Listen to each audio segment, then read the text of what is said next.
আসসালামু আলাইকুম রহমতুল্লাহি ওয়া বারাকাতুহু। ওয়ালাইকুম ওয়ালাইকুম আসসালাম আসসালাম রহমতুল্লাহ। রহমতুল্লাহি নাহমাদুহু ওয়া ওয়া নুসাল্লি আলা রাসূলিল কারীম। আম্মা বা'দ। আসসালামু আলহামদুলিল্লাহ, আলাইকুম রহমতুল্লাহি বারাকাতুহু। আল্লাহ তাআলার অশেষ মেহেরবানি। আল্লাহ আমাদেরকে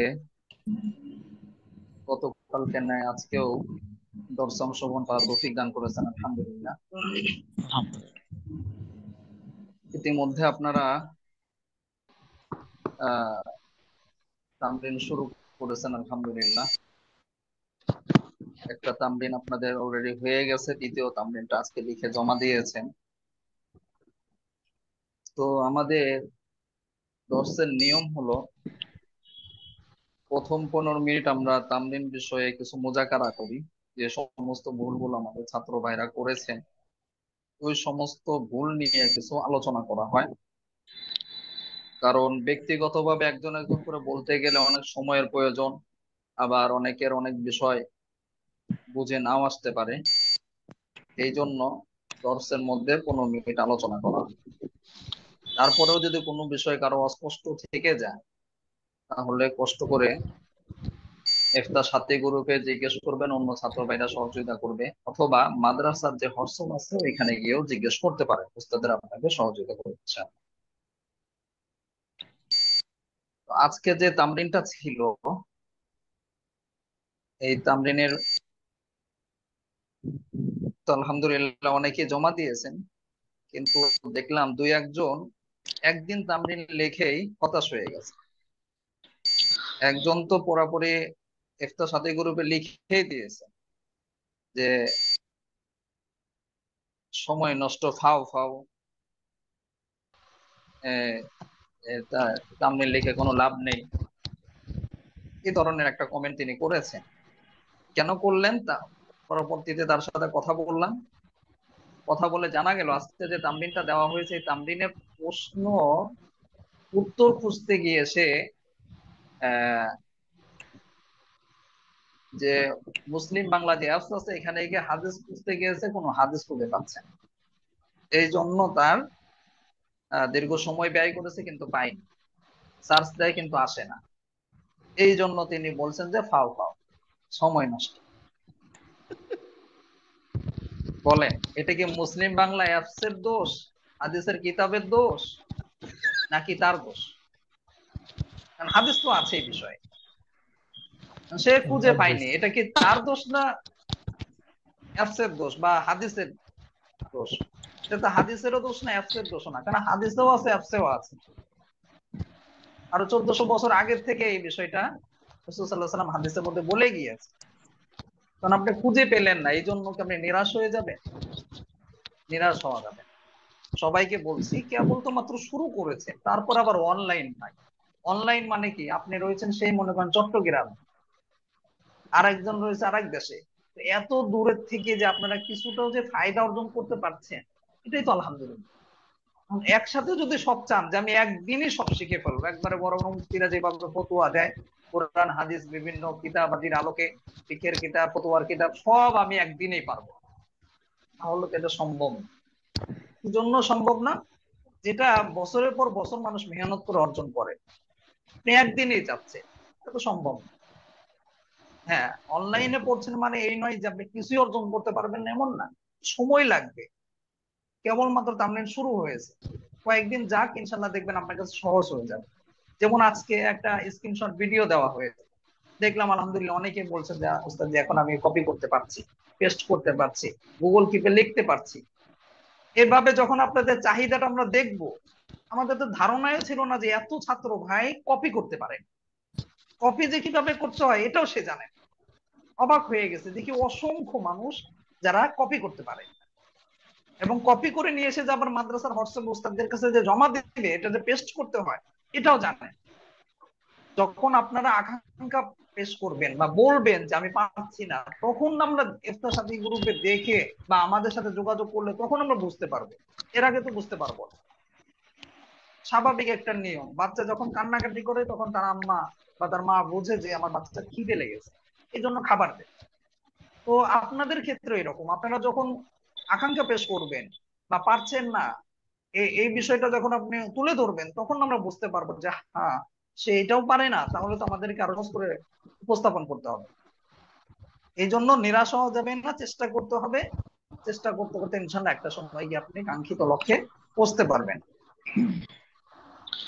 ইনশাআল্লাহ। আর আজকে যে তামরিনটা ছিল, কোন অমুসলিমকে সালাম দেওয়া যাবে কিনা, এই বিষয়ের উপর একটা তামরিন দেওয়া হয়েছিল। আলহামদুলিল্লাহ অনেকে লিখেছেন, তবে যারা আপনারা লিখেছেন অধিকাংশই মানে হুবহু কপি করে নিয়ে এসে বসিয়ে দিয়েছে, আর নিচে সুন্দর করে নিজের নামটা লিখে দিয়েছে। এই ধরনের কাজ করা যাবে। আপনিও অনেক জায়গা থেকে তথ্য নিবেন, কিন্তু নিজের থেকে কিছু সুন্দর করে বাংলাটা সাজাতে হবে। কিছু তথ্য উপাত্ত আপনি 4-5 জায়গা থেকে নিয়ে তারপর একটা সমন্বয় করবেন, তাহলে আপনার লেখাটা সুন্দর হবে। যে কোনো সময় আপনি যদি একটা বই লেখেন, একটা বয়ান করেন, যে কোনো জায়গায় কিভাবে প্রস্তুতি নেবেন? আপনি একটা জায়গায় আহ খতিবের জন্য আপনি ইন্টারভিউ দিতে যাবেন, কিভাবে প্রস্তুতি নেবেন? সব জায়গায় একই সিস্টেম, সেটা হলো আপনাকে যে কোনো একটা বিষয় নির্ধারণ করতে হবে। ঠিক একইভাবে তামরিনে যেহেতু বিষয় নির্ধারণ, এখন আপনাকে কি করতে হবে? বিভিন্ন ওয়েবসাইট থেকে, বিভিন্ন অ্যাপস থেকে, বিভিন্ন কিতাবাদি থেকে ঘেটে তথ্য নিয়ে তারপর সবগুলোকে সমন্বয় করে একটা সুন্দর করে সাজাতে হবে। সাজিয়ে তারপর ওই বিষয়টার উপর আপনি বক্তৃতা দেবেন বা একটা বই লিখবেন। আপনি নামাজের সম্পর্কে একটা বই লিখতে চাচ্ছেন, তাহলে বাজারে দেখেন নামাজ সম্পর্কে কয়টা বই আছে, সবগুলো বই সংগ্রহ করেন, তারা কি কি কিভাবে সাজিয়েছে, সবগুলো বিষয় এক জায়গায় করে সবগুলো সামনে রেখে তারপর আপনি রচনা করেন।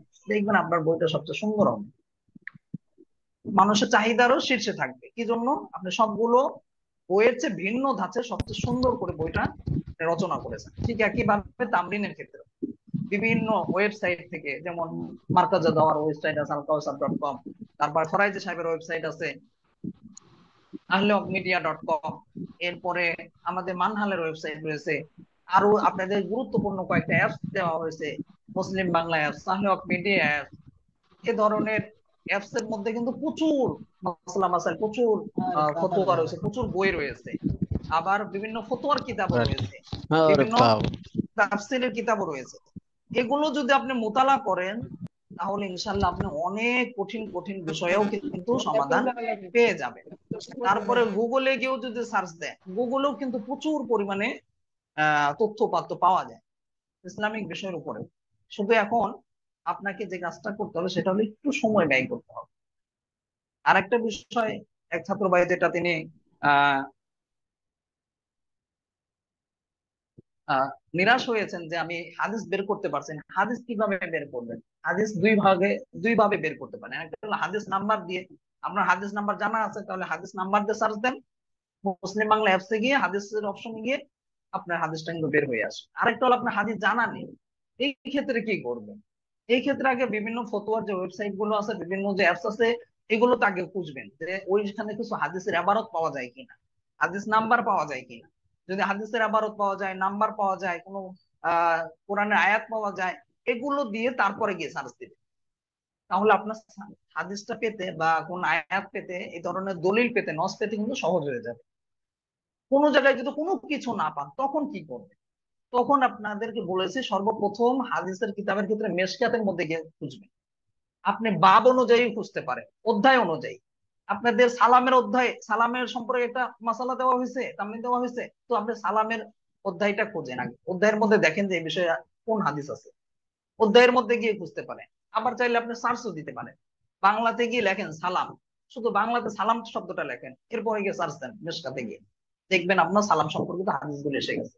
আর আপনি যদি কিতাব নির্ধারণ না করেন, এই ক্ষেত্রে কিন্তু প্রচুর পরিমাণে হাদিস এসে যাবে, যেগুলো আপনি পড়তে পড়তে মাথা ঘুরে যাবে, এত হাদিস আমি পড়বো কখন, কখন আমি খুঁজে বের করবো।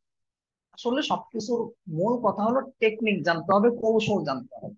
কৌশল যদি জানতে পারেন এবং যে দিক নির্দেশনা আপনাদেরকে দেওয়া হচ্ছে এগুলো যদি শিখতে পারেন, তাহলে আপনার কাছে লক্ষ লক্ষ টাকার কিতাব না থাকলেও আপনি কিন্তু অনেক কিছু সহজেই ইজি ভাবে বের করতে পারবেন।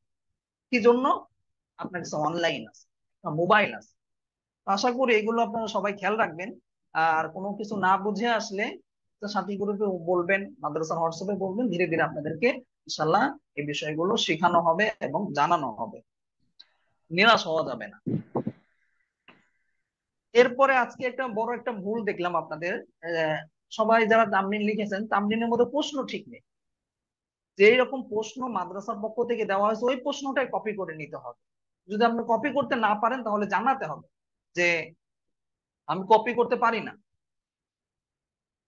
আপনি নিজের থেকে কোনো প্রশ্নের মধ্যে এডিট করা যাবে না, আপনাদেরকে বলেছি এটা গুরুত্বপূর্ণ।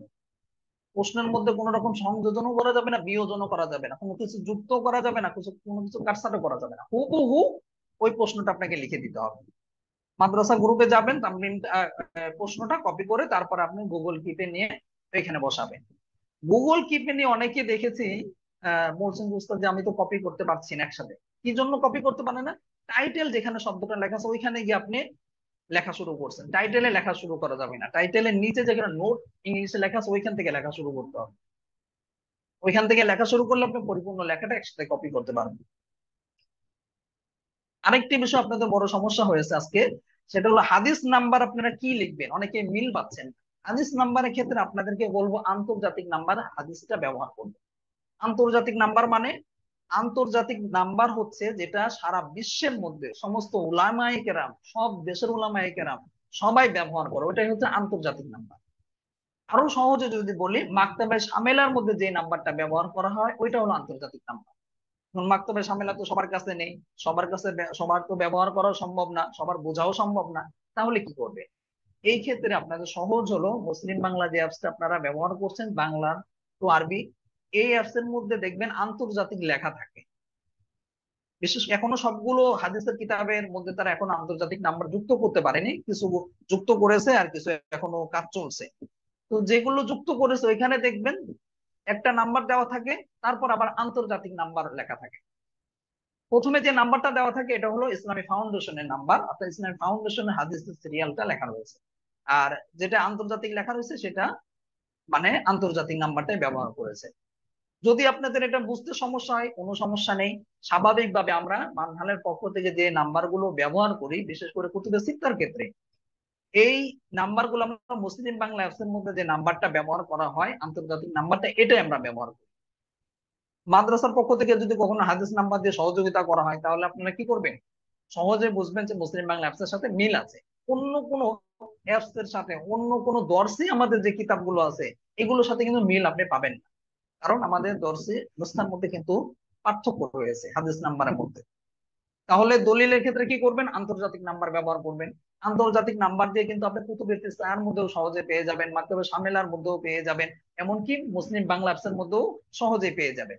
আর ইসলামী ফাউন্ডেশনের ক্ষেত্রে ইফা লেখা থাকবে, যেটা আহ মুসলিম বাংলা অ্যাপস এর মধ্যে অন্যান্য যে হাদিসের নাম্বারগুলো রয়েছে সবগুলো হচ্ছে ইফা, অর্থাৎ ইসলামী ফাউন্ডেশনে। এটা আপনারা সবাই খেয়াল রাখবেন। আর ছাত্র ভাইরাও আপনারা সবাই যে হাদিস নাম্বারটা ব্যবহার করবেন এটাও কিন্তু মুসলিম বাংলাটাই ব্যবহার করবেন। এখন কথা হলো আপনি কিভাবে বের করবেন মুসলিম বাংলা অ্যাপস এর হাদিসটা। এই ক্ষেত্রে আপনারা যে বিভিন্ন ওয়েবসাইট থেকে, বিভিন্ন অ্যাপস থেকে যে হাদিসটা পাবেন, আপনি যে বিষয়ে তামরিনটা লিখতে চাচ্ছেন ওই হাদিসটার এবারতটা এনে আপনি মুসলিম বাংলা অ্যাপসে গিয়ে সার্চ দেবেন। সার্চ দিলেই দেখবেন যে এবারত কিন্তু পরিপূর্ণ আনা যাবে না, আংশিক একটা এবারত। আপনাকে এখানে মাথা খাটাতে হবে কোন অংশটা আমি দিয়ে সার্চ করলে সহজে পেয়ে যাবো। যে হাদিস এবারতে যে কিতাবের থেকে মনে করেন বুখারীর একটা হাদিস এবারত, ওইখান থেকে বুখারী থেকে আপনি আংশিক একটা এবারত দিয়ে আপনি সার্চ দিবেন, পেয়ে যাবেন খুব সহজে। তারপরে আপনি হাদিস নাম্বারটা লেখেন। তাহলে এখন থেকে আপনারা কি করবেন? মুসলিম বাংলা অ্যাপস এর যে হাদিস নাম্বার আছে, আন্তর্জাতিক নাম্বার আছে, এটাই আপনাদের তামরিনের মধ্যে ব্যবহার করবেন। আমরাও তামরিনের মধ্যে এটাই ব্যবহার করে থাকি, সবাই এটা ব্যবহার করবেন। তাহলে সবার খুঁজে পেতেও সহজ হবে। আপনাকে কষ্ট করে আরবিও এবারত আপনাকে লিখতে হবে না, অনুবাদও লিখতে হবে না, খুব সহজে কিন্তু সব একসাথে পেয়ে যাবেন। এরপরে আহ তামরিনের মধ্যে অনেকেই আসসালামু আলা মান ইত্তাবাল হুদা এই শব্দটার কথা লিখেছেন, বা একজন দেখলাম কমেন্টে গিয়েও, মাদ্রাসার ফেসবুক পেজের কমেন্টে গিয়েও আরবিতে তিনি এটা লিখেছেন। আসলে এই বিষয়ে বুখারীর মধ্যে একটা হাদিস এসেছে, কিন্তু হাদিসের সারমর্ম হলো যে বাদশার কাছে হিরাক্লিয়াসের কাছে যে করেছে, ওই কি বলে যে পত্র পাঠিয়েছেন রাসূল সাল্লাল্লাহু আলাইহি সাল্লাম, তখন তিনি এইভাবে সালামটা লিখেছিলেন, আসসালামু আলা মান ইত্তাবাল হুদা, সালামুন আলা মান ইত্তাবাল হুদা, মোটামুটি এরকম একটা ইবারত। তো এখানে কিন্তু ওই বাদশাকে কিন্তু বলে যে আপনার প্রতি সালাম, এটা কিন্তু বলেন আলা মান ইত্তাবাল হুদা, ইত্তাবা আলাল হুদা, আলা মানিত্তাবাল হুদা, মানে যে হেদায়েত প্রাপ্ত হয়েছে, হেদায়েতের অনুসারী হয়েছে, তার উপর শান্তি বর্ষিত হোক, তাকে বলেছে। কিন্তু এই বাদশাকে বলেননি। উনি তো তখন তো কি ছিল না, মুসলমান না, তাহলে তাকে সালাম দিল কিভাবে? এই জন্য অমুসলিমদেরকে আসসালামু আলা মানিত্তাবাল হুদা বলে সালাম দেওয়া, এটাও আমাদের দৃষ্টিকোণে এটা যৌক্তিক না, এটা দালিলিক না। এই জন্য আমরা এটা তুলে ধরি নেই। স্বাভাবিকভাবে বেশিরভাগ উলামায়ে কেরাম যেটা বলছেন যে অমুসলিমদেরকে সালাম দেওয়া যাবে না, বিভিন্ন কিতাবাদির মধ্যেও আছে। আমরা তামরিনের ক্ষেত্রে আমরা যেটা করি, সব রেফারেন্স একসাথে দেই না, অনেকেই দেয়, দিয়ে একবারে ভরে ফেলে। এগুলো এত দিলে কি হয়, সাধারণ মানুষের বুঝতেও সমস্যা হয়, লেখাটা অনেক বড় হয়ে যায়। চেষ্টা করি আমাদের মানহালের পক্ষ থেকে সবসময় চেষ্টা করা হয় লেখা যেন সংক্ষিপ্ত হয়, দলিল আদিল্লাও যেন সংক্ষিপ্ত আকারে দেওয়া হয়, মানুষের বোধগম্য হয়, ছাত্রদেরও যেন বোধগম্য হয়, খুব সহজে যেন বুঝতে পারে। আর আমাদের আরেকটি মানহাজ, সেটা হচ্ছে আমরা চেষ্টা করি সবসময় নস থেকে দলিল দেওয়া, অর্থাৎ কোরআন এবং সহিহ হাদিস থেকে দলিল দেওয়া, যাতে করে যে কোনো ফেরকার, যে কোনো তরিকার, যে কোনো মানহাজের মানুষ যেন আমাদের আহ তামরিনটা, আমাদের ফতোয়াটা, আমাদের কথাটা যেন গ্রহণ করতে কোনো দ্বিধাবোধ না করে। আমি যদি শুধু একটা ফতোয়ার কিতাব থেকে হাওলা দিই, যেটা কওমি মাদ্রাসার সিলেবাসে পড়ানো হয়, অথবা সুন্নি মাদ্রাসায় পড়ানো হয়, অথবা আহলে হাদিসে পড়ানো হয়, তাহলে কিন্তু অনেকেই এটা মানতে চাইবেন, আরে এদের তো তাদের হুজুররা লিখছে এই জন্য এটা বলছে। কিন্তু যখন একটা সহিহ হাদিস দিয়ে দলিল দেওয়া হবে, নস থেকে দলিল দেওয়া হবে, তখন কিন্তু সে অস্বীকার করতে 100 বার ভাববে যে না, এটা তো রাসূল সাল্লাল্লাহু আলাইহি ওয়াসাল্লাম হাদিস, এটা তো সহিহ বুখারীর হাদিস, সহিহ মুসলিমের হাদিস, এটা তো সুনানে তিরমিজির হাদিস, হাদিসটা বা সহিহ, হাদিসের মানটাও লিখে দেওয়া হয়েছে। তো আপনারাও সবাই চেষ্টা করবেন নস থেকে দলিল দেওয়ার। এরপরে কেউ যদি সময় সুযোগ হয়, আপনি যদি ফতোয়ার কিতাব থেকে দিতে চান, ফিকহের কিতাব থেকে দিতে চান, অন্য কোনো কিতাব থেকে দিতে পারেন, আলহামদুলিল্লাহ, নুরুন আলা নূর, কোনো সমস্যা নেই। কিন্তু সব সময় চেষ্টা করতে হবে আগে নস থেকে দলিল দেওয়া। নস থেকে দলিল দিলে আর অন্য কোনো দলিল না দিলেও চলে, কিন্তু নস থেকে দলিল দিলে সবচেয়ে বেশি দলিলটা মজবুত হয়। এটা আপনারা সবাই চেষ্টা করবেন।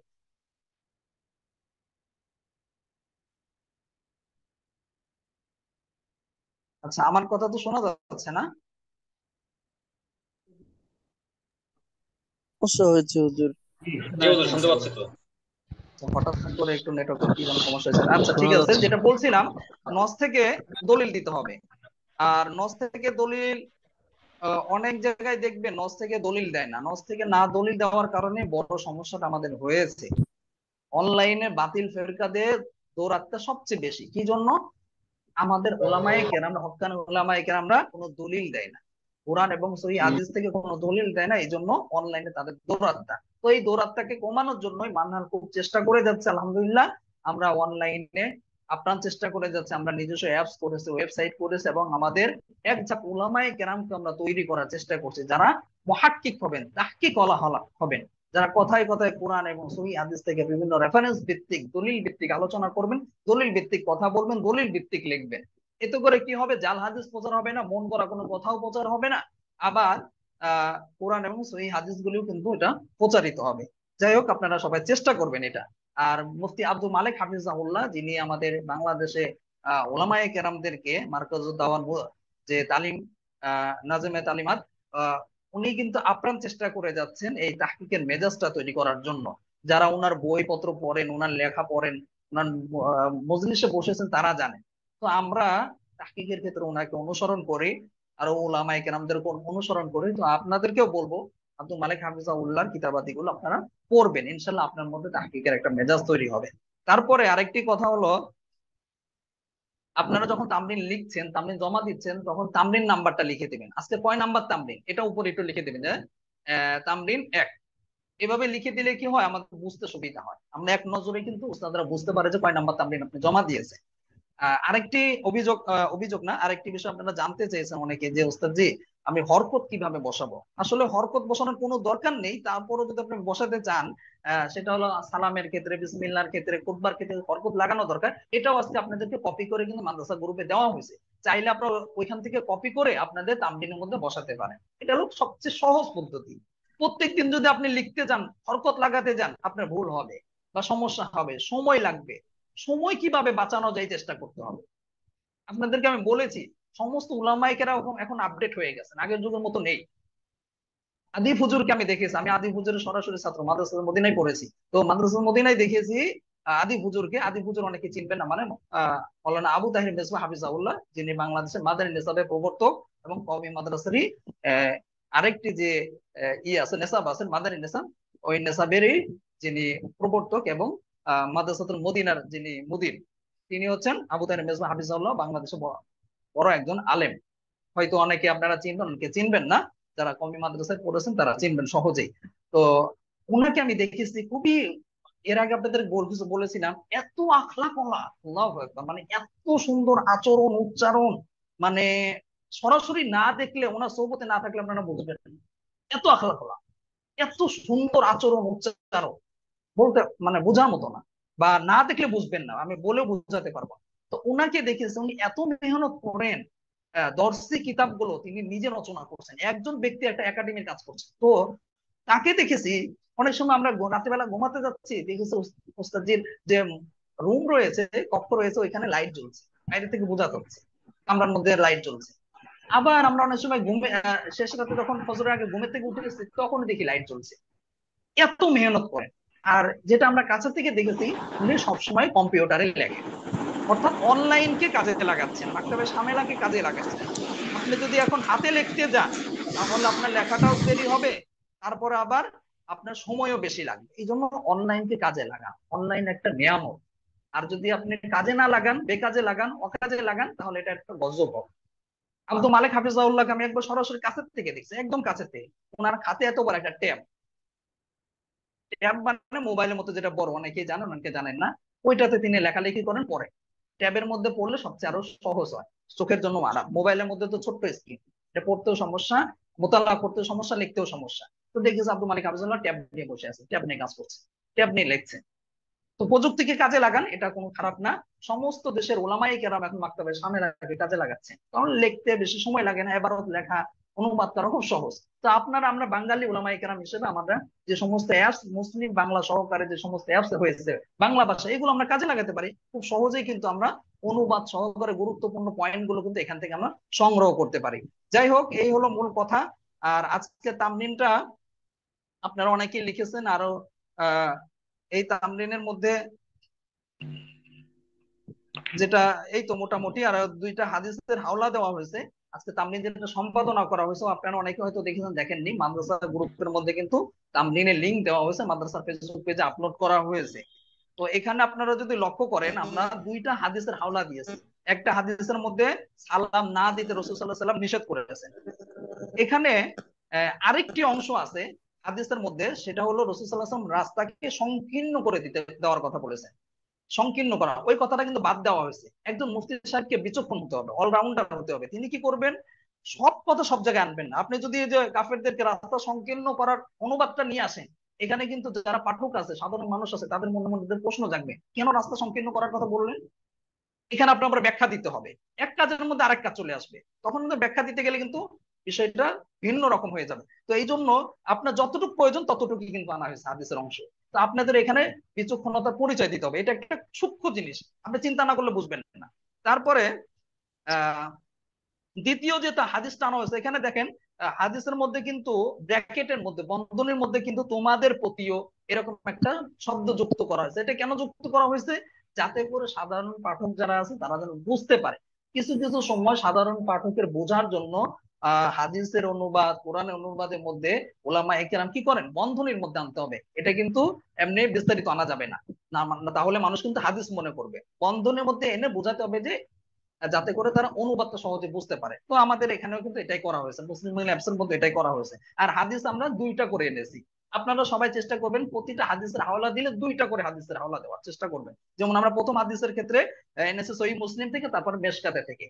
সহিহ মুসলিম থেকে এবং মেশকাত, আপনাকে গুরুত্ব দিবেন, কারণ মেশকাত এমন একটা হাদিসের কিতাব যেখানে অসংখ্য হাদিস, হাদিসের কিতাবের হাদিস রয়েছে, এই জন্য মেশকাতের মাধ্যমে অন্যান্য হাদিসের কিতাবটা খুব সহজে বের করা যায়। তারপরে দ্বিতীয় নম্বর যে হাদিসটা আনা হয়েছে, এখানেও কিন্তু দুইটা হাদিসের কিতাবের হাওলা দেওয়া হয়েছে, একটা সহিহ বুখারী থেকে, একটা সহিহ মুসলিম থেকে, এবং সাথে সাথে হাদিসের মানটাও বলে দেওয়া হয়েছে, হাদিসের মান সহিহ। কখনো যদি হাদিস নিয়ে যদি মতানৈক্য থাকে, তখন এখানে হাদিসের তাহকিকটাও পেশ করতে হবে, কোন মুহাদ্দিস এই হাদিসটাকে সহিহ বলছেন, কোন কিতাবের মধ্যে। এটা কিভাবে বের করবেন, এটা আপনাদের মধ্যে এখনো তামরিনের মধ্যে আসেনি, ইনশাআল্লাহ আসলে আপনাদেরকে বলা হবে। তারপরেও মাঝে মধ্যে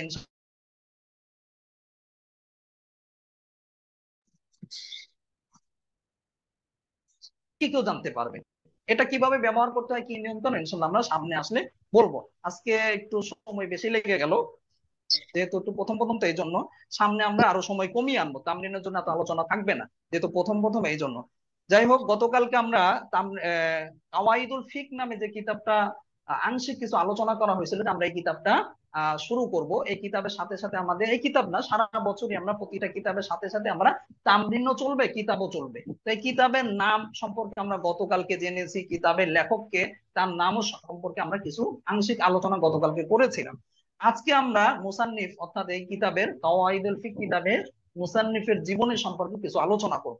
এখন আপনি ছোট্ট করে একটা প্রশ্ন রাখতে পারে যে মুসান্নিফের জীবনী নিয়ে কেন আলোচনা করব?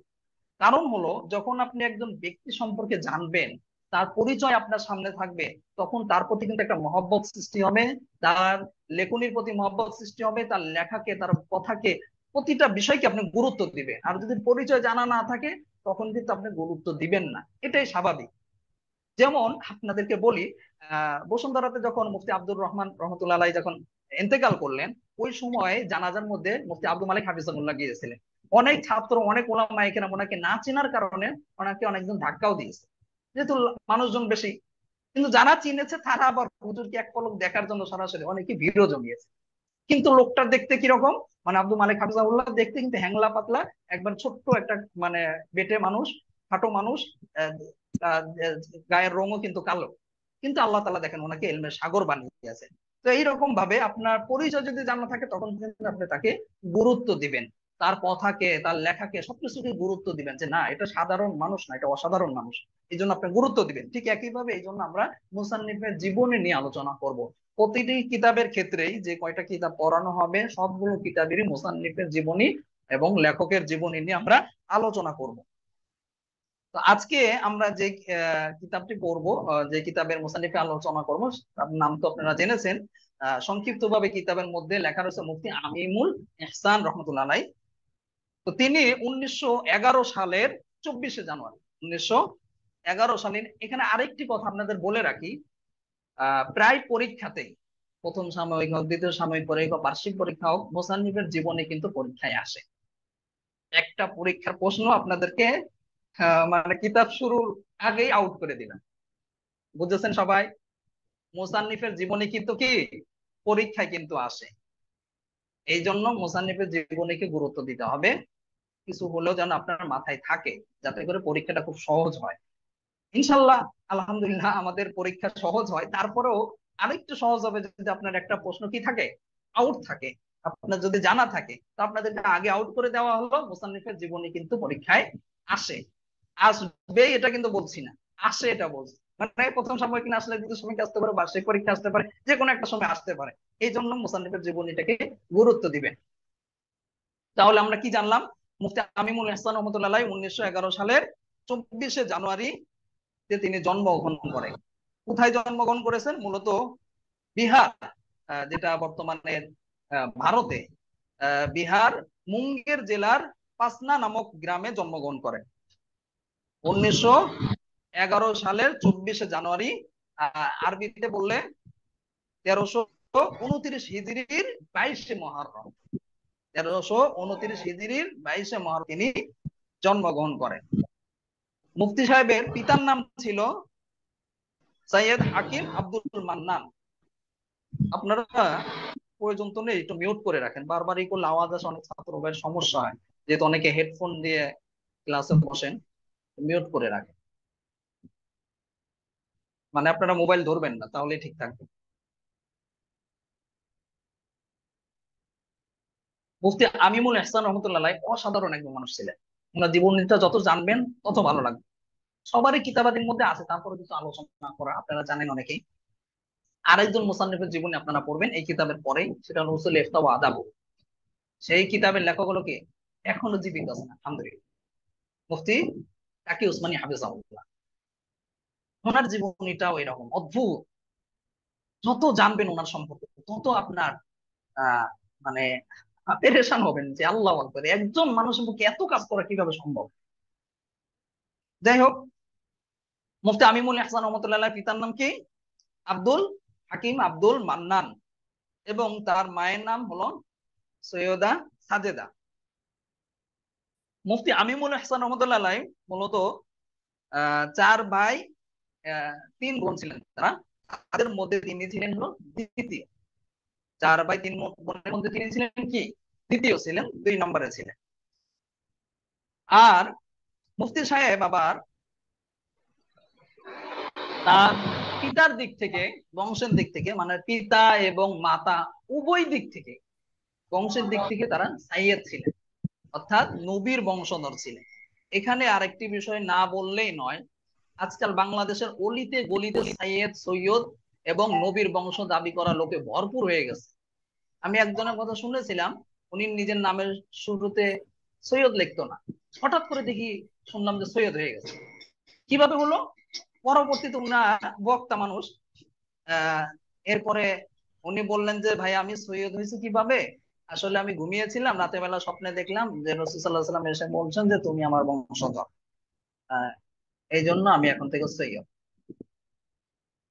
কিছু বুঝছেন? উনি স্বপ্নের মধ্যে কি সৈয়দ হয়ে গেছে, মানে সাইয়্যেদ হয়ে গেছে, নবীর বংশধর হয়ে গেছে।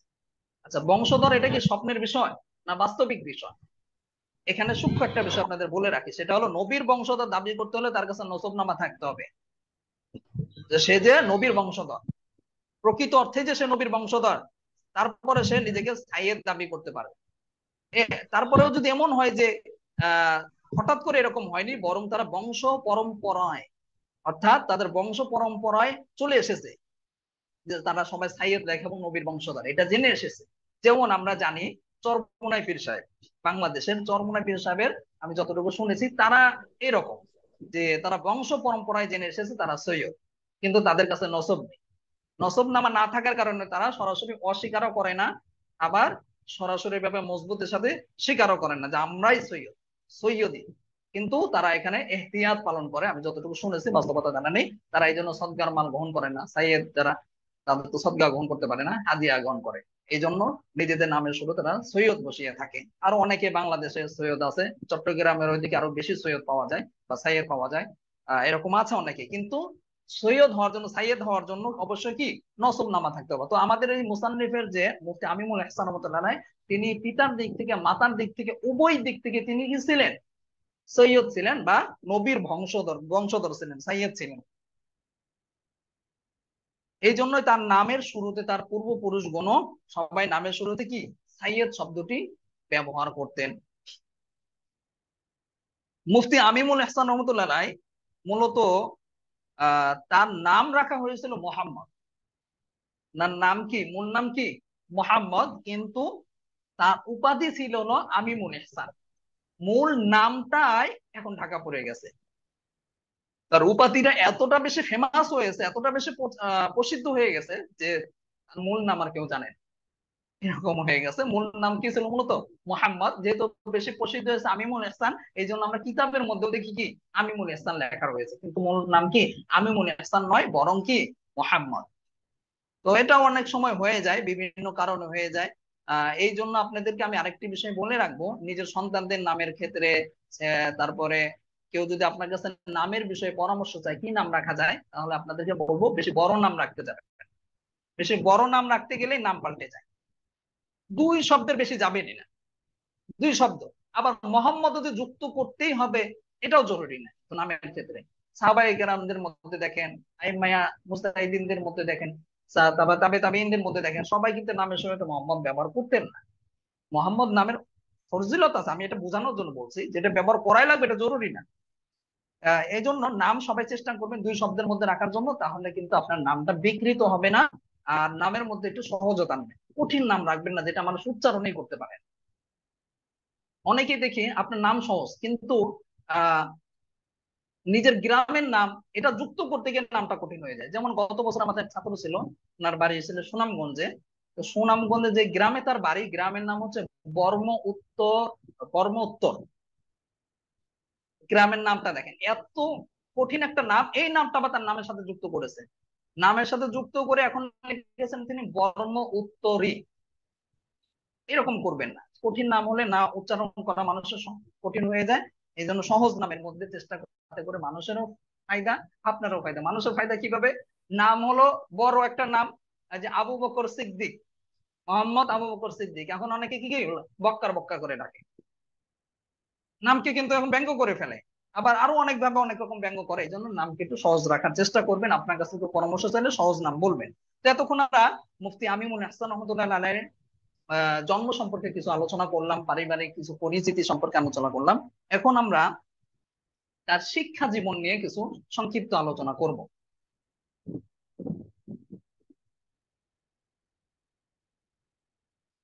আমিনুল ইহসান রহমতুল্লাহ আলাইহি মূলত তার চাচার কাছ থেকে আহ প্রাথমিক যে শিক্ষা আছে এটা তিনি অর্জন করেন। চাচার কাছ থেকে মূলত তার হাতে খড়ি, তার কাছ থেকে তিনি আহ মাত্র 3 মাস সময়ের মধ্যে তিনি তার চাচার থেকে 30 পারা কোরআন খতম করেন চাচার কাছে। অর্থাৎ আমিনুল ইহসান রহমতুল্লাহ আলাইহি কিন্তু অনেক মেধাবী ছিলেন।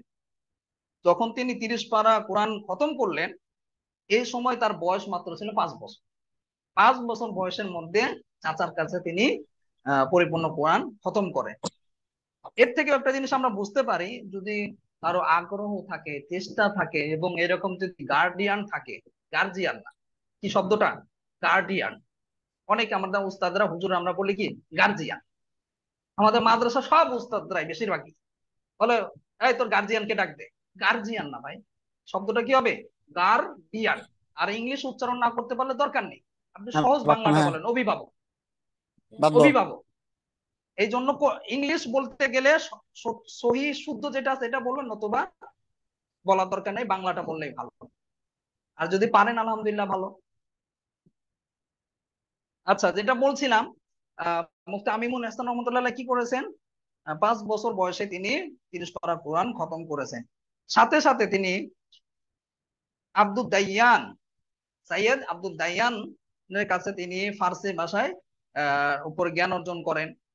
এরপরে তিনি সৈয়দ ইয়ারশা কাদেরীর এবং আবু মোহাম্মদ বরকত আলী শাহ কাছে, তিনি কলকাতায় বসবাস করতেন, তার কাছে তিনি তার পিতা নিয়ে যান, মূলত এলেম অর্জনের জন্য, শিক্ষা গ্রহণের জন্য তার কাছে নিয়ে যান।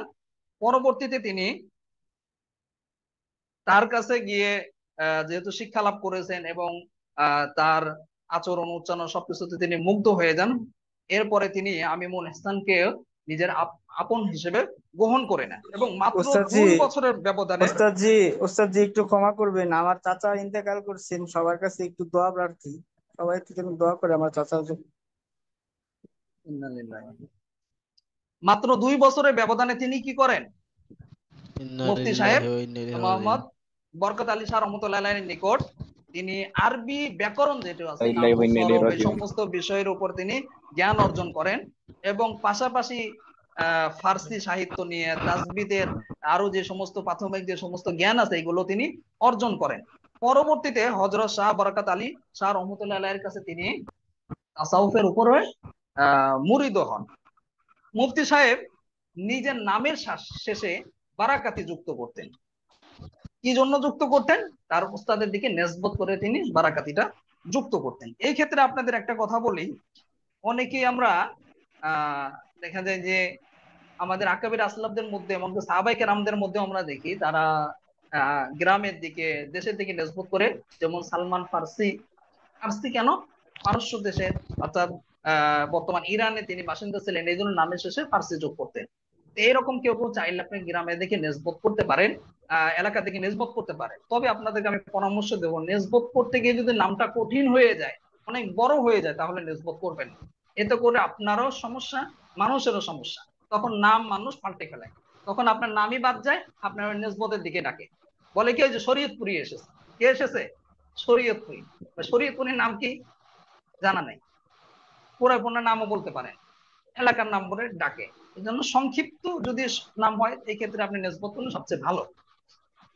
যাই হোক, বারাকাতি নাম তিনি কি করেন, নিজের নামের সাথে যুক্ত করেন উস্তাদের দিকে নেসবত করে। পরবর্তীতে মুফতি আমিনুল ইহসান রহমতুল্লাহ আলাইহি তার উস্তাদের কাছে কোরআন শরীফের অনুবাদ, তারপরে ইলমে তাফসীর এবং ফার্সি সাহিত্যের উপর উচ্চতর জ্ঞান তিনি অর্জন করেন। এরপরে তিনি 1926 সালে কলকাতায় আলিয়া মাদ্রাসায় তিনি ভর্তি হন। এখানে একটি বিষয় না বললেই নয়, সেটা হচ্ছে যে মুফতি আমিনুল ইহসান রহমাতুল্লাহ কিন্তু পরিপূর্ণ ব্যাকগ্রাউন্ডটা ছিল আলিয়া মাদ্রাসা, অর্থাৎ আলিয়া মাদ্রাসা থেকে তিনি উঠে এসেছেন, আলিয়া মাদ্রাসা থেকে তিনি লেখাপড়া করেছেন। আর একটা সময় আলিয়া মাদ্রাসা কওমি মাদ্রাসার নেশাব নিয়ম কানুন প্রায় একই ছিল। আলিয়া মাদ্রাসা থেকে অনেক বড় বড় উলামায়ে কেরাম বের হতেন, অনেক এলমি লোক বের হতেন, যেটার প্রমাণ হচ্ছে মুফতি আমিনুল ইহসান রহমাতুল্লাহ। তার সম্পর্কে আমরা আরো আলোচনা করবো, সামনে আছে। তো এই জন্য আলিয়া মাদ্রাসা থেকে আমরাও দেখেছি বাংলাদেশে, যেমন আপনার উবাইদুল হক সাহেব আলিয়া মাদ্রাসা থেকে কিন্তু লেখাপড়া করেছিলেন, মানে বাইতুল মুকাররমে তিনি খতিব ছিলেন।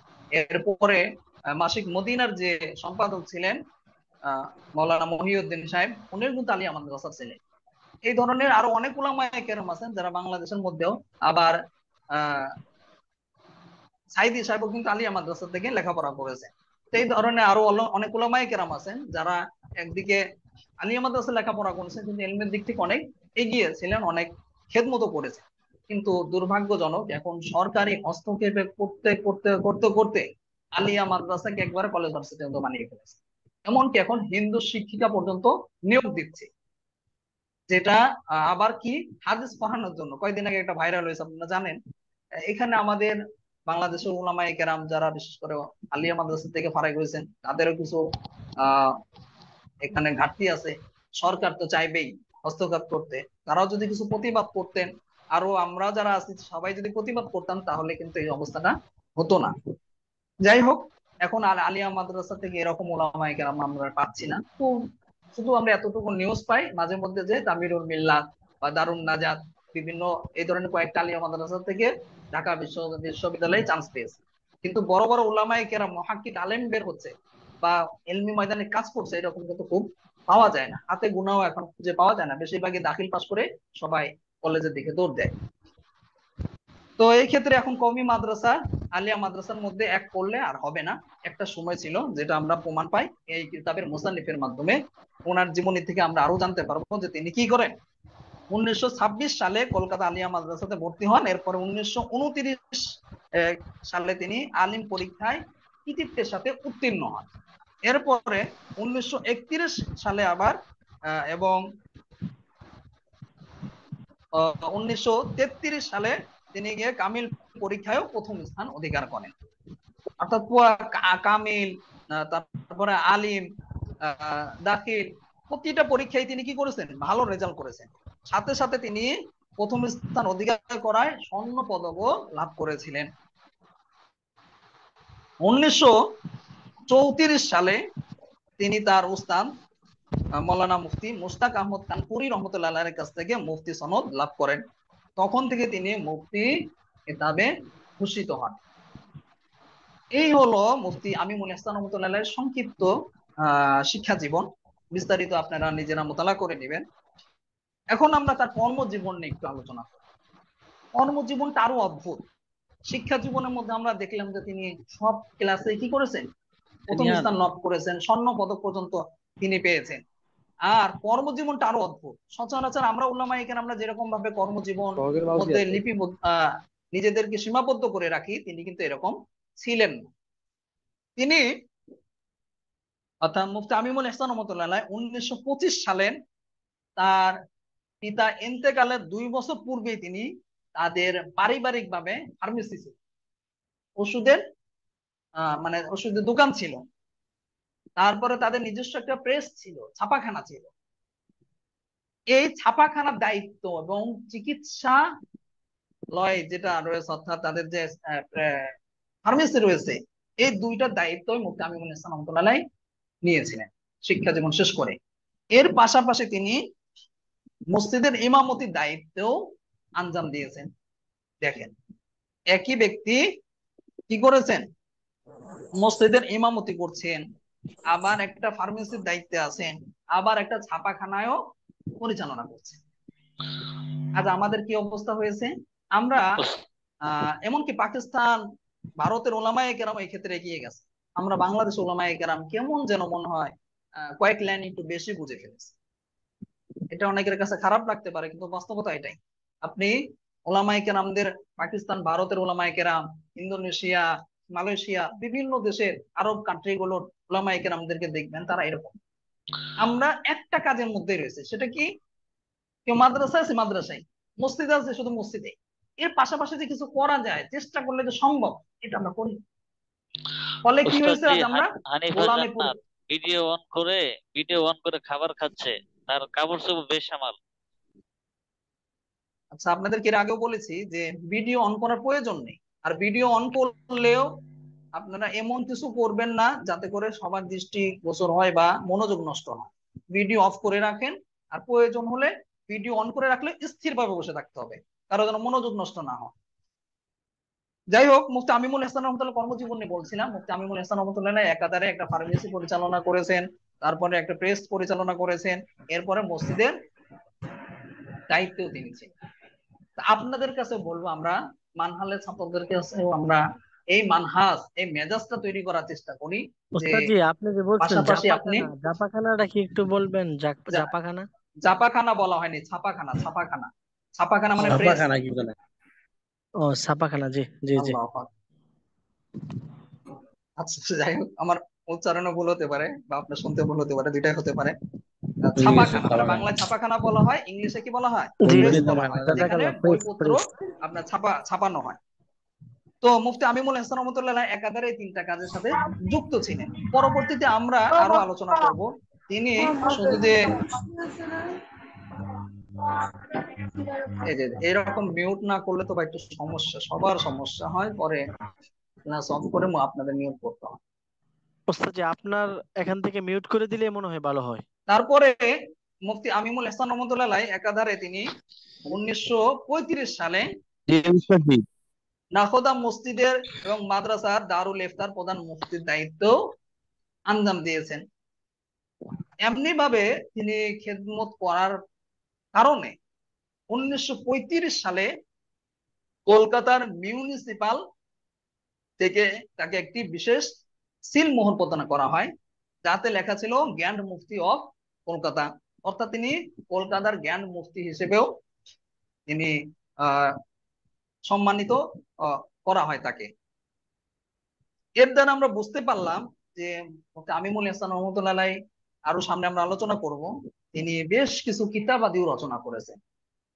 তিনি যেমন একসাথে লেখক ছিলেন, তেমনি ভাবে তিনি ফতোয়া প্রদান করেছেন, মসজিদের ইমামতি করেছেন, আবার ব্যবসা বাণিজ্যের সাথেও যুক্ত ছিলেন।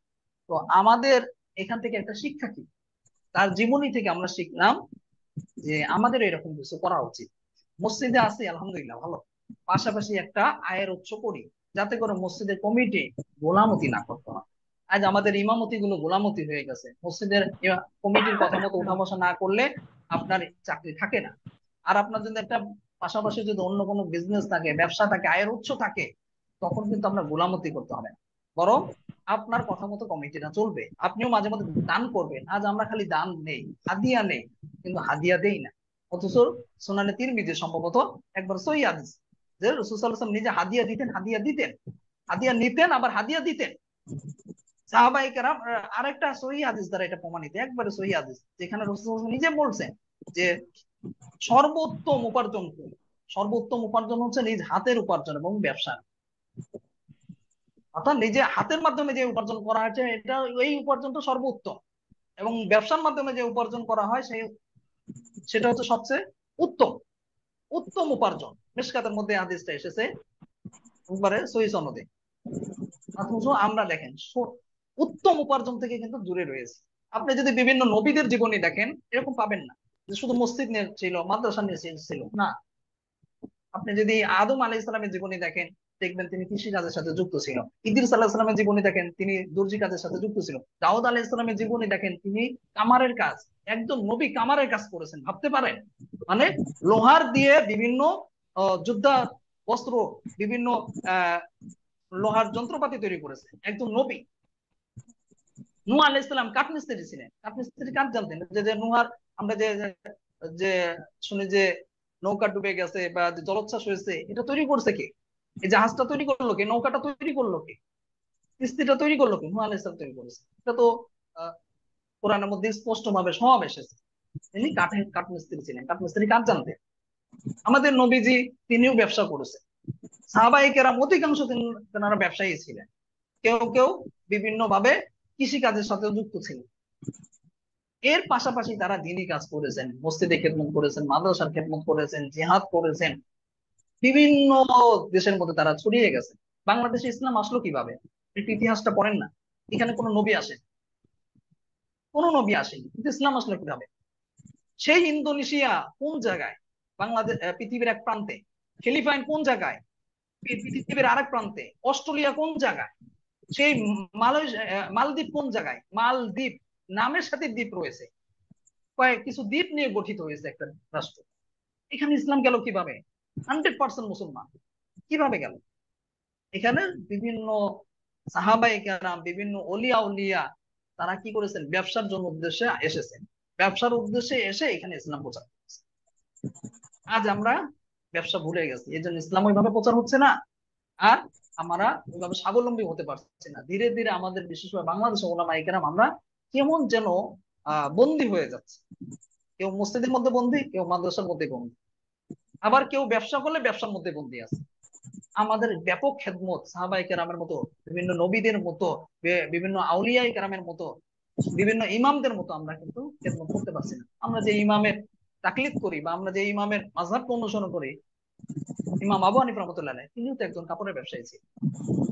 কাপড়ের ব্যবসা করে তিনি এত বড় একটা খেদমত করে গেছেন, যে খেদমতের বদলতে আজ লক্ষ লক্ষ কোটি কোটি মানুষ তার মাযহাবকে ফলো করছেন, মানছেন। কিভাবে করলেন? এই জন্য আপনাদের প্রতিও আমার পরামর্শ থাকবে যে বিভিন্ন যে পেশার সাথে আপনারা যুক্ত আছেন, কেউ মাদ্রাসার সাথে, কেউ মসজিদের সাথে, যেটার সাথে থাকেন না কেন, চেষ্টা করবেন যে আপনি স্বাবলম্বী হওয়া।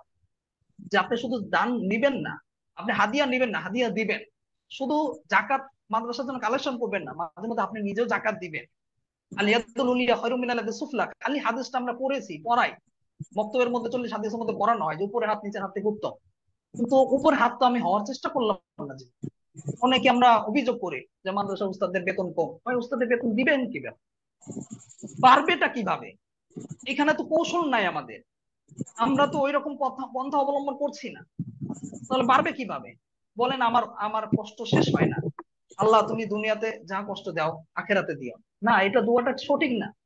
আল্লাহ দোয়া শিখাননি, রব্বানা আতিনা ফিদ দুনিয়া হাসানাত ওয়া ফিল আখিরাতি হাসানাত। অনুবাদটা দেখেন কি লেখা রয়েছে, দুনিয়ার কথা আল্লাহ তাআলা আগে বলছেন, তারপর আখিরাতের কথা বলছেন। তো দুনিয়াও দরকার, আখিরাতও দরকার। আল্লাহর কাছে চাইবেন, আল্লাহ আমাকে দুনিয়াও দাও আখিরাতও দাও। আপনি আল্লাহর কাছে যেরকম চাইবেন, এটা এই সম্পর্কে তো আপনারা সবাই জানেন যে আল্লাহর সাথে যে যেরকম ধারণা রাখে, যেরকম চিন্তা করে, আল্লাহ তাআলা তার সাথে ওই রকমই মুআমালা করে।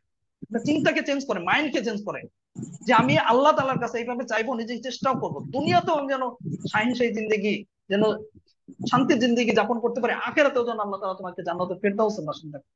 এইরকম চেষ্টা রাখতে হবে, এরকম চিন্তা করতে হবে, ইনশাআল্লাহ আপনি একদিন কামিয়াব হবেনই হবেন ইনশাআল্লাহ। তো একজন ছাত্র ভাই জিজ্ঞাসা করেছেন যে উস্তাদ যে কিছু ব্যবসার আইডিয়া দেন। আসলে ভাই এখন তো ব্যবসার আইডিয়ার বিষয় না, কথা প্রসঙ্গে আসলে কিছু কথা বলা হলো।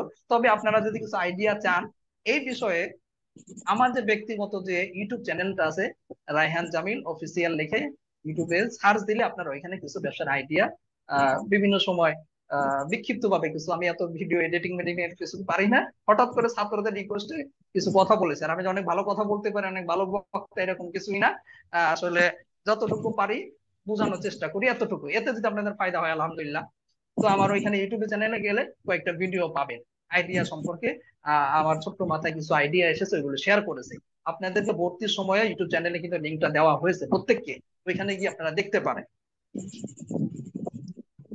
আচ্ছা, যাই হোক, তাহলে আমরা কি জানলাম? মুফতি আমিমুল ইহসান রহমতুল্লাহ আলাইহি আলিয়া মাদ্রাসার 1943 সালে তিনি মুফতি সাহেব কলকাতা আলিয়া মাদ্রাসার শিক্ষকতার দায়িত্ব বহন করেন, এবং 1947 সালে তিনি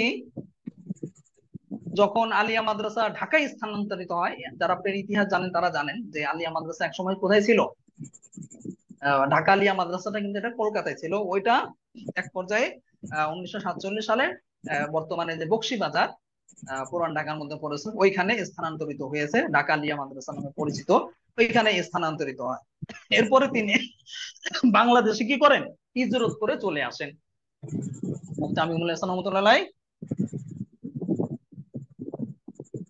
1947 সালে যখন আলিয়া মাদ্রাসা ঢাকায় স্থানান্তরিত হয়, তখন তিনি বাংলাদেশে কি হয় হিজরত করে চলে আসেন এবং নতুন ভাবে তিনি ঢাকা আলিয়া মাদ্রাসায় আবার শিক্ষকতা শুরু করেন।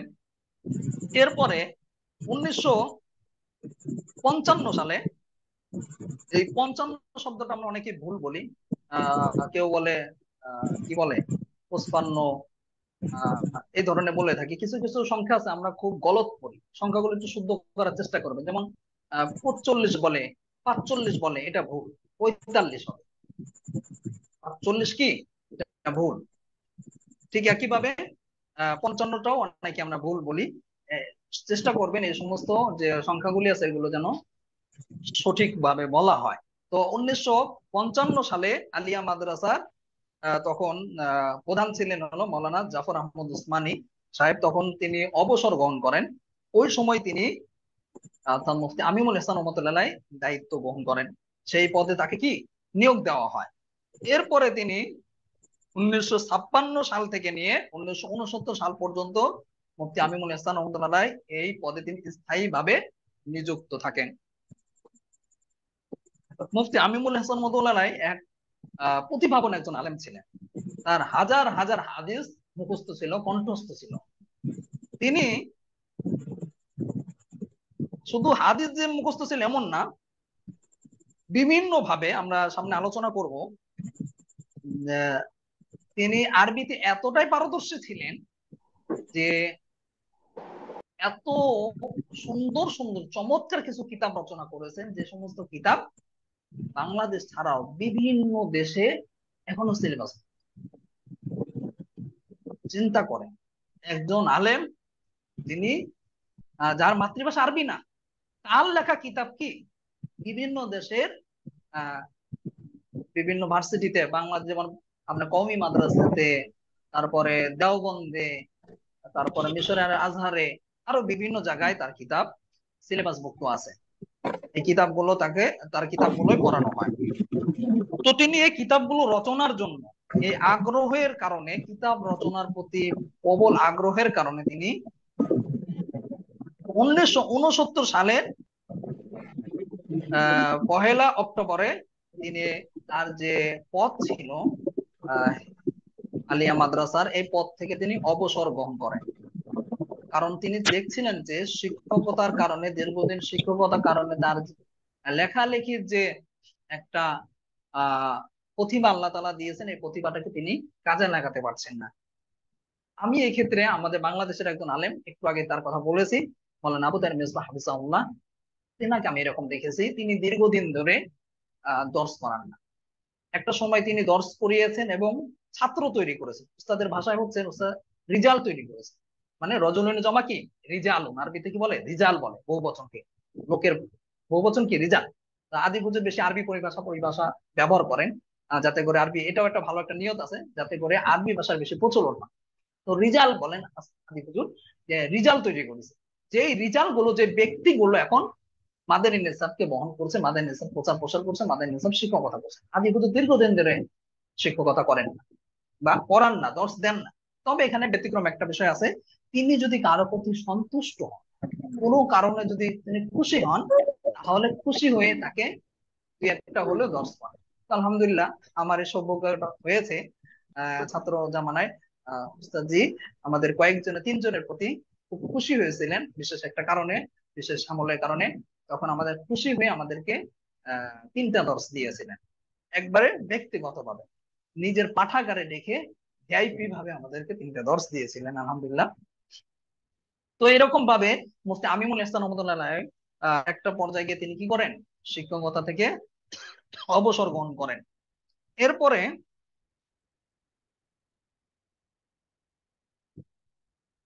আচ্ছা আর কিছুক্ষণ আলোচনা করব, তারপরে ইনশাআল্লাহ আমরা, সময় বেশি হয়ে যাচ্ছে। মাঝে মধ্যে আপনাদের 1 ঘন্টা বলা হয়েছে, কিন্তু আসলে একটু সময় বেশি নেওয়া হয় আপনাদের এই ফায়দার জন্য, কারণ 1 ঘন্টা সময় দেখা যায় দেখতে দেখতে শেষ হয়ে যায়। কেউ কেউ বিরক্ত হতে পারেন, বিরক্ত হবেন না, আপনাদের ফায়দার জন্য করা হয়। একটু বেশি বললে কারো যদি কষ্ট হয়ে যায়, সমস্যা নাই পরবর্তীতে উস্তাদজি। আপনি ভিডিওটা দেখে নেবেন। আর কারণ 1 ঘন্টা সময় দেখতে দেখতে চলে যায়। যাই হোক, এতক্ষণ আমরা মুফতি আমিনুল ইহসান রহমতুল্লাহ আহ তার কিছু কর্মজীবন নিয়ে আলোচনা করলাম। তার কর্মজীবন দুই ভাগে বিভক্ত। একটা কর্মজীবন ছিল তার কলকাতায়, অর্থাৎ পশ্চিমবঙ্গ যেটা বা ভারতের মধ্যে এখন করেছে, আমরা সহজে চিনতে পারি। আর একটা কর্মজীবন হলো বাংলাদেশে।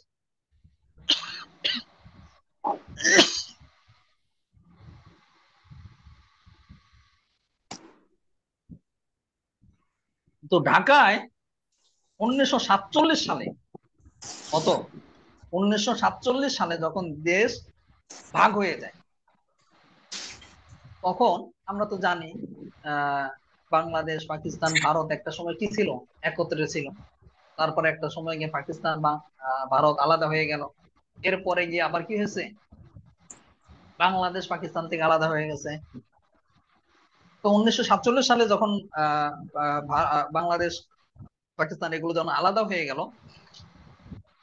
ভারত থেকে, তখন মুফতি আমিনুল ইহসান রহমতুল্লাহ 1947 সালের আগস্টে, 22শে আগস্টে কলকাতা থেকে তিনি ঢাকায় চলে আসেন। ঢাকায় তিনি হিজরত করেন।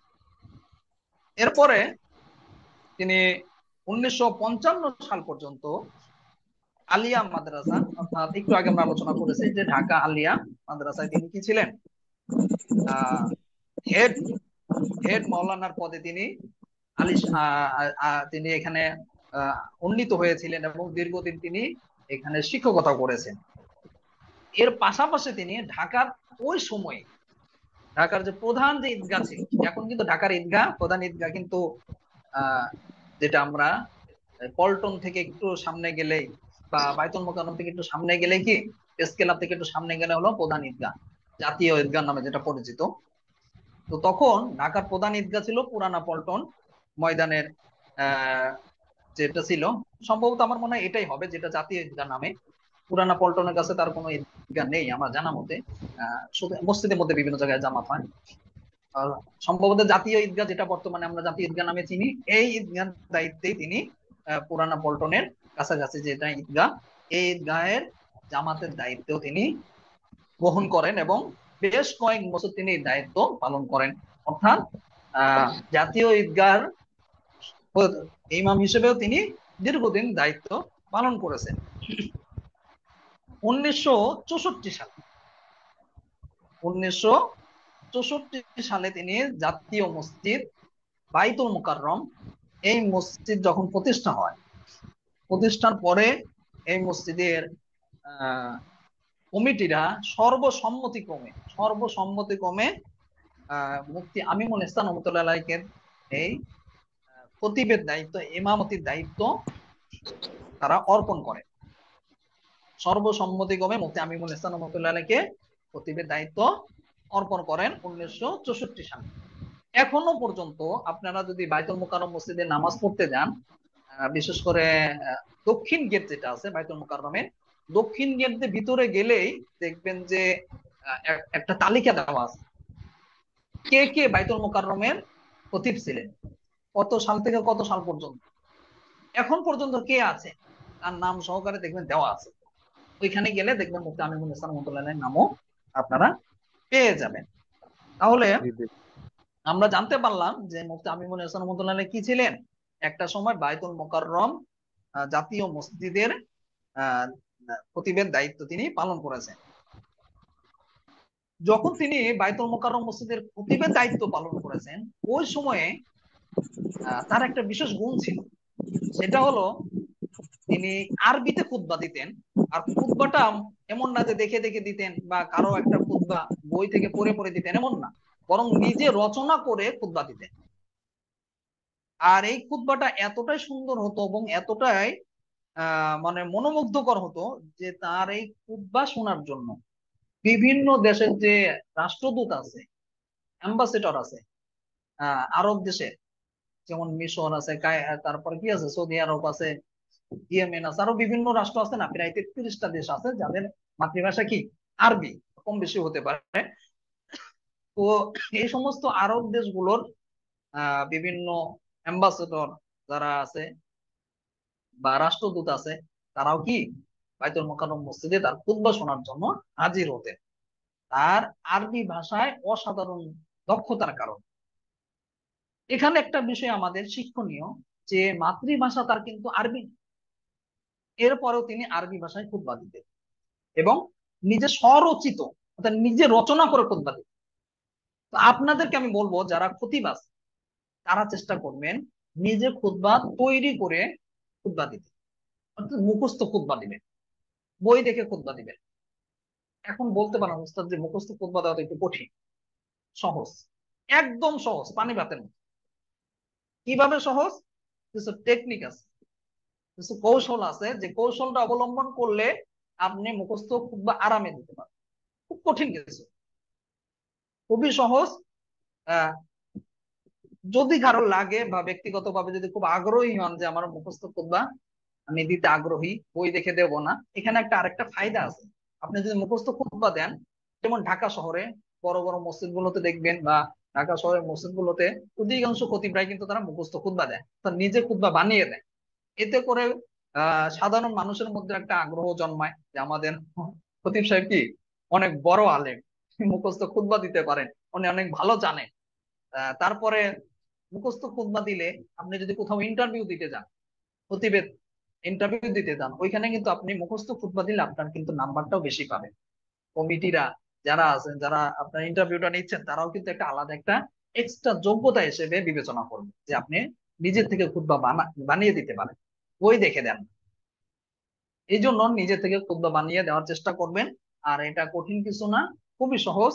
এতে করে সাধারণ মানুষ যেরকম আহ তারা আনন্দ পায় এবং খুব গভীর মনোযোগ দিয়ে শোনে, সাথে সাথে যদি কিছু সময় মাঝে মধ্যে একটু বাংলাদেশ নিয়ে দোয়া করেন, যে ফি বাংলাদেশ, ফিলিস্তিন, এরকম কয়েকটা দেশের নাম বললেন, তখন কিন্তু সাধারণ মানুষ আরো কি হয়ে যায়, তখন তারা আরবিটাও খুতবাটা বুঝতে পারে, তখনও তারাও আমিন আমিন বলে।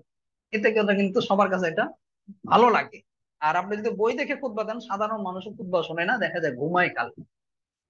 যাই হোক, মানে মুখস্থ খুতবা দিতে পারলে এটা আলাদা এক্সট্রা একটা যোগ্যতা হিসেবে বিবেচনা করা হয়, এবং এটা অনেক ভালো একটা জিনিস, পজিটিভ জিনিস, আপনার অনেক ক্ষেত্রে কাজে লাগবে। কেউ যদি মুখস্থ খুতবা না দিতে পারেন বা আমার কৌশলটা জানা নেই কিভাবে, তাহলে আপনি চাইলে মাদ্রাসার হোয়াটসঅ্যাপে যোগাযোগ করবেন, আপনাকে ছোট্ট একটা আহ কৌশল শিখিয়ে দেওয়া হবে এবং মুখস্থ একটা খুতবার একটা দিক নির্দেশনা দিয়ে দেওয়া হবে।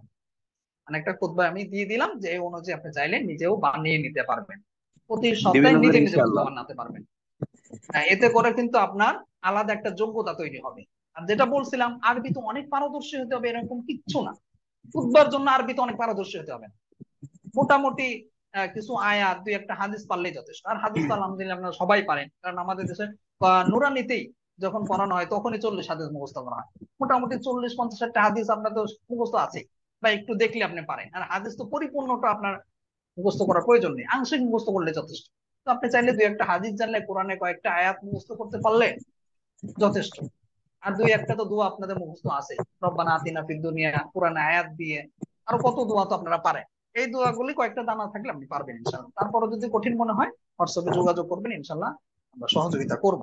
এটা হলো বাড়তি একটা বিষয়ের কথা বললাম। তো মুফতি আমিমুল ইহসান রহমতুল্লাহ আলাইহির জীবনী থেকে আমরা জানলাম তিনি এরকম খুতবা কি করতেন, নিজের থেকে স্বরচিত খুতবা দিতেন, যাতে সাধারণ মানুষও মুগ্ধ হয়ে তার খুতবা শুনতেন। আর এখানে তিনি আরেকটি কাজ করতেন, সেটা হলো খুতবার মধ্যে যে আলোচনা করবেন, খুতবা যেটা দিবেন, সেটা তিনি আবার আগে বয়ান করে দিতেন বাংলাতে। এতে করে সাধারণ বাংলা ভাষাভাষী যারা রয়েছে তারাও বুঝতে পারতেন। আর খুতবার বিষয়বস্তুটাও এরকমই হওয়া উচিত, যে বিষয়ে আপনি আলোচনা করবেন সেই বিষয়টাই কি করবেন, আরবিতে খুতবা দিবেন। এতে করে সাধারণ মানুষের বুঝতে সুবিধা হয়, তারা ঘুমায় না। আর এটা বললামই তো, খুতবাটা কঠিন কিছু না, একটু চেষ্টা করলে সম্ভব। আর যদি কারো অসম্ভব মনে হয়, তাহলে মাদ্রাসার সাথে যোগাযোগ করবেন, আপনাকে সহযোগিতা করা হবে ইনশাআল্লাহ। আচ্ছা, যাই হোক, আজকে এই পর্যন্তই থাকলো। একটু সময় বেশি হয়ে গেছে, 15 মিনিট। ইনশাআল্লাহ আমরা আগামী ক্লাসে তারপর প্রায় জীবনী শেষ, অল্প একটু আলোচনা আছে, এই বাকি আলোচনাটা আমরা পরের ক্লাসে করবো ইনশাআল্লাহ। আজকে দর্শক এই পর্যন্ত থাকলো। আর ইনশাআল্লাহ আপনারা ইনশাআল্লাহ জীবনীটা ব্যক্তিগতভাবে মোতালা করবেন। ওস্তাদ জি, ইনশাআল্লাহ। অল্প সময় একটু সহযোগিতার আবেদন। ওস্তাদ জি ইয়া করতে পারে না তো কি? ওই যে তামরিনের জন্য আর কি জি, মাইক্রোওয়েভ ঝামেলা কিভাবে ব্যবহার করতে হয় যদি একটু বলতেন অনেক উপকার হতো সবার জন্য। ও, মাক্তবে ঝামেলার কথা তো ভুলে গেছি বলার কথা। আচ্ছা, আগামীকালকে তো বৃহস্পতিবার। বৃহস্পতিবার এদিন মহাজারা হয়।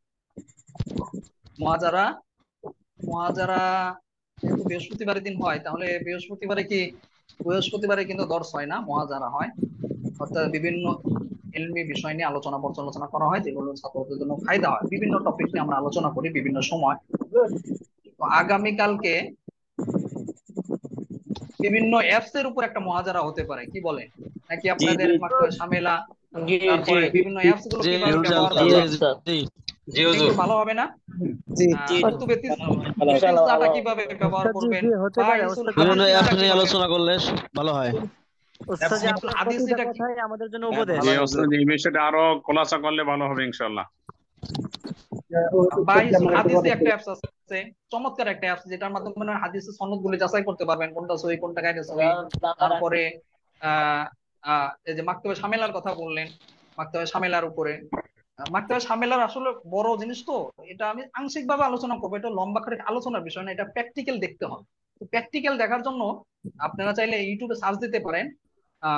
মুফতি, নামটা ভুলে গেলাম, আহ, ভালো একজন মুফতি আছেন, উনি এটার উপরে সুন্দর একটা ভিডিও করছেন, মাকতে ঝামেলাটা কিভাবে ব্যবহার করতে হয়।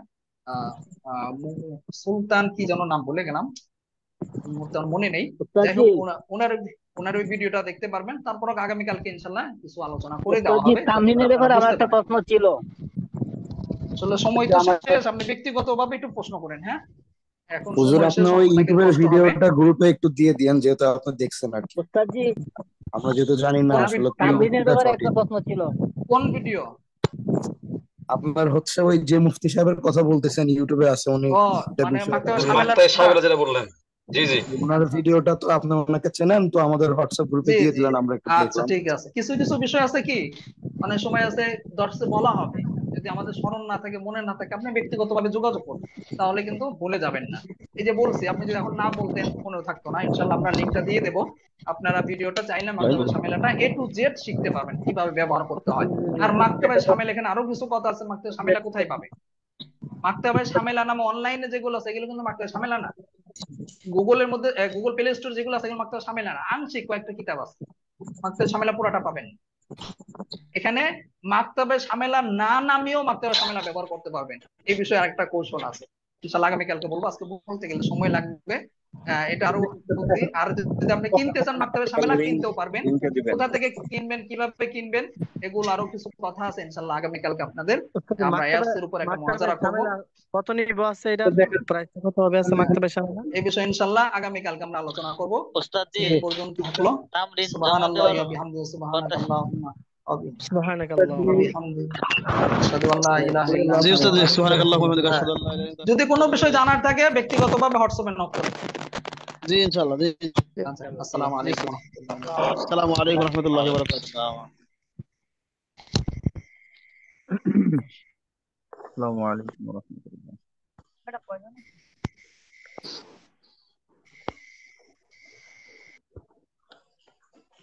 আসসালামু আলাইকুম আলমাজ ভাই, আফজাল ভাই, কি অবস্থা? এদেশে মাথার চুল তো বড় আরে বড় দেখা যায়। তুমি কোথায়?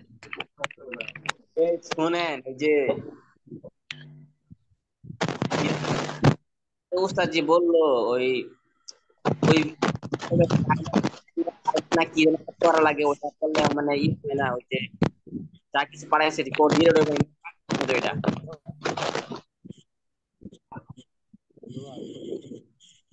হ্যাঁ হ্যাঁ, বোঝা যায় না, আরেকটু স্পষ্ট ভাবে বলেন। বলতেছে। যে উস্তাদ যে বললো না, যে ওই যে হোয়াটসঅ্যাপে যা কিছু লিঙ্ক দিছে অ্যাপস এর, এগুলা যদি টাইম না কি যেন একটা বন্ধ করতে হয়, ওটা যদি বন্ধ না করা হয় তাহলে একটা সময় ডিলেট হয়ে যাবে। তো ওটা কিভাবে করতাম বুঝতে পারলাম না, কি একটা ভিডিও দিল ভালো করে বুঝি নাই। হ্যাঁ, আমি এক রোগী বুঝছেন, মোবাইল পরিবর্তন করছি আর সব কেটে গেছে। আলহামদুলিল্লাহ, আমাদের এখন কারেন্ট এই ছাত্র ভাইরা তামরিন জমা দিব কেমনে, কিভাবে ওই একটু বললে ভালো হয়। জমা কি? আরে ইসলাম ওই যে যে ভর্তি হওয়ার সময় যে রিসিপ্টটা দিছে, ওই যেই নাম্বার দিছিল স্টুডেন্ট সেন্টার, ঠিক আছে, ওই নাম্বারেই দিতে পারবেন। কিন্তু ভাই আমার গতকাল প্রথম যে তামরিন নাম দিয়েছিলাম, আমি উস্তাজি দেখছি কি আমি জানি না, হয়তো আমি বলতে পারি না। ওই আমার যে ওই যে উস্তাদ বললো না 2 টাকা হয় তাহলে 2টা গ্রিন চিহ্ন উঠবে, এখন আমার গ্রিন চিহ্ন উঠে নাই। আচ্ছা, গুগল কিপে তামরিন লেখার পরে কোন অপশনে যে মাদ্রাসা গ্রুপে জমা দেবো ওই অপশনটাতে আমি পাইতেছি না, বললে ভালো হয়। আপনি ওই যে এই লেখা আছে, এটা কপি করবেন, ওই চারটে ধরার পরে পরে সিলেক্ট কল আসবে, সিলেক্ট কল তখন আসবে, এই যে কপিতে একটা কি করবেন, হাত দিয়ে চাপ দেবেন, চাপ দেওয়ার পরে সহজে হোয়াটসঅ্যাপে চলে যাবে। হোয়াটসঅ্যাপে যখন চলে যাবে তখন মাদ্রাসা গ্রুপ আছে না, হ্যাঁ, ওই মাদ্রাসা গ্রুপে যাওয়ার পরে যেখানে মেসেজ দেখি ওইখানে আপনি হাতে চাপতে ধরবেন, দেখবেন হুবহু ওই লেখাটা চলে আসবে, তখন ওই লেখাতে ক্লিক করবেন, দেখবেন চলে গেছে। ইনশাল্লাহ, জাযাকাল্লাহ। আর যদি না না হয় তাহলে আমরা ব্যক্তিগত ভাবে কালকে একটু নক দিয়ে তাহলে ওই মানে দেখাই দেবো। ইনশাল্লাহ, ইনশাল্লাহ। তা আবুল কালাম ভাই বলতেছেন না কথা, জি, জি, দেশি ভাই। দেখি কোন জায়গা জানি বাড়িটা। ময়মনসিংহ সদরে। আচ্ছা, বিদেশি ভাই আবার কে? এই ভাই ভাই আমার বিদেশি ভাই কে? নদী কবলিত।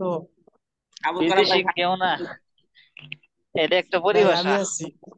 ও আচ্ছা, আবুল কালাম ভাই সামনে আসেন।